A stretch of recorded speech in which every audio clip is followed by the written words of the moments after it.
J'ai besoin de partager un document avec un collaborateur ou un étudiant qui a un compte Office 365 Charmille. Pour faire cela, la première étape est de me connecter à mon propre compte Office 365 Charmille. Et une fois que je suis arrivé sur l'interface de connexion, là où je suis aujourd'hui, j'ouvre l'onglet OneDrive ici en cliquant une fois dessus. Je souhaite partager avec un collaborateur, une collaboratrice ou un étudiant le devoir d'anglais que j'ai préparé ici sur mon ordinateur dans un dossier devoir d'anglais.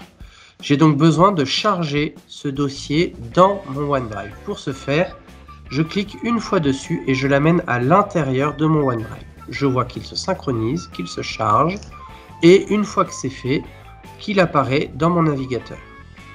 J'ai dans ce dossier plusieurs documents dont les exercices que j'ai préparés et je m'aperçois qu'il me manque une ressource qui est ici l'exposé sur Shakespeare, le document Word ici présent.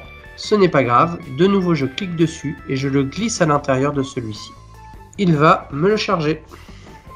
Une fois que ce devoir d'anglais est préparé, je veux le partager avec donc un collaborateur, en tout cas quelqu'un qui a une adresse mail Charmille. Pour ce faire, je sélectionne le devoir, le dossier ici dans le petit rond bleu.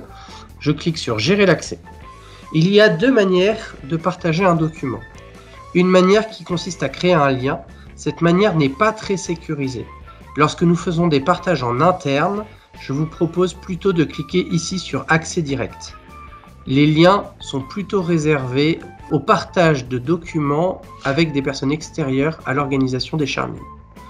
Je clique donc sur plus et je vais chercher l'utilisateur avec lequel je veux partager mon dossier, qui sera Clémence Fournier pour notre exemple. Je peux rajouter autant de personnes que je veux ici, d'accord. Je peux lui mettre un petit message d'explication.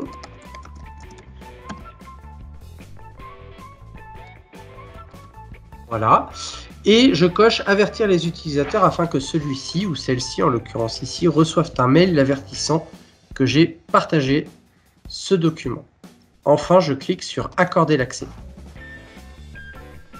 Dès que le petit rond vert est fait, je peux penser que l'utilisateur a bien reçu mon mail.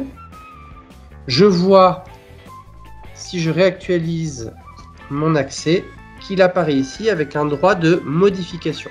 Les utilisateurs avec lesquels je souhaite partager des informations peuvent disposer de deux droits, un droit de modification ou un droit seulement de consultation. Si je mets modification, j'ai un petit crayon, si je mets consultation, j'ai un petit œil qui apparaît. Clémence Fournier ne pourra faire que voir et en aucun cas modifier les documents qui sont présents à l'intérieur de ce dossier. Attention, les droits s'héritent. Si je mets un niveau de droit ici, tous les documents à l'intérieur de ce dossier hérite des mêmes droits. Si je veux modifier les droits par document, c'est tout à fait possible. Je peux ici changer les droits document par document.